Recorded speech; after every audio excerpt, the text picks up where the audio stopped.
Saragosse, l'une des capitales régionales d'Espagne, s'apprête à relever l'un des défis les plus importants de son histoire récente, l'exposition internationale 2008.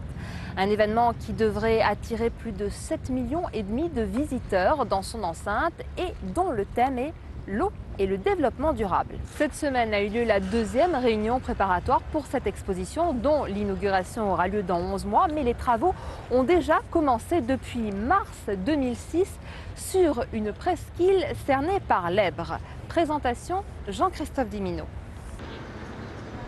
Réaménagement du territoire, construction d'infrastructures, c'est un projet ambitieux pour Saragosse et plus largement un laboratoire espagnol en termes de développement durable. Dans moins d'un an, le 14 juin 2008, Saragosse accueillera l'exposition internationale placée sous le signe de la préservation des ressources en eau. Le site, construit sur d'anciens méandres marécageux, s'étend sur 160 000 m². Le voici brut de décoffrage. Le gros œuvre est terminé. Ici, dans cet angle de 400 m², le futur pavillon monégasque qui donnera sur la place centrale de l'exposition. Le pavillon de Monaco donc, est situé au premier étage face à la France et au Japon, donc avec un accès direct entre les deux bâtiments par le biais de passerelles.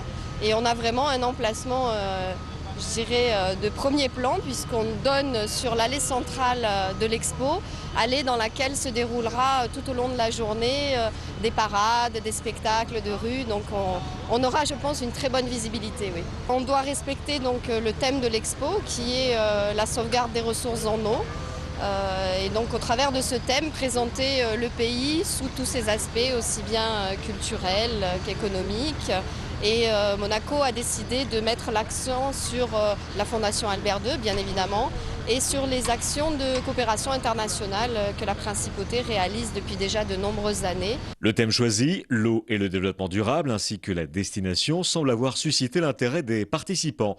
On en prévoyait une soixantaine il y a quelques mois. Ils sont aujourd'hui 94 à avoir déposé un projet de pavillon.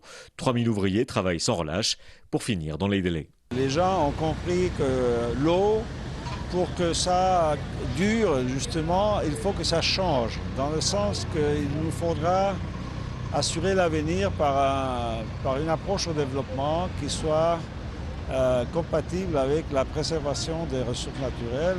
Alors l'expo ne va pas résoudre le problème de l'eau, mais elle va faire une contribution, je crois importante, dans la prise de conscience par les gens de cette nouvelle donne qui est le fait qu'on devra préserver l'eau, on devra gérer l'eau d'une façon plus intelligente et plus équitable.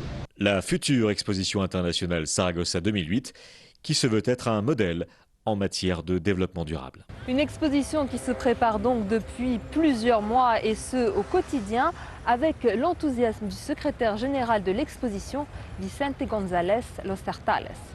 C'était spectaculaire. Il y a quelques mois, le pavillon commençait, disons, à monter en hauteur.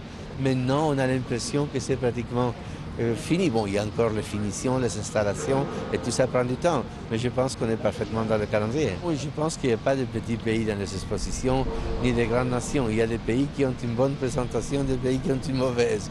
Alors, il y a des pays, par exemple, comme le vôtre, comme Monaco, qui est une grande exposition. Vous avez toujours eu des pavillons excellents dans toutes les expositions et on attend que cette fois-ci aussi Monaco, qui a beaucoup de choses à dire sur l'eau et sur l'environnement. Vous êtes aussi un pays, disons, leader dans le domaine et de l'environnement et on attend beaucoup de votre pavillon ici. Tout de suite.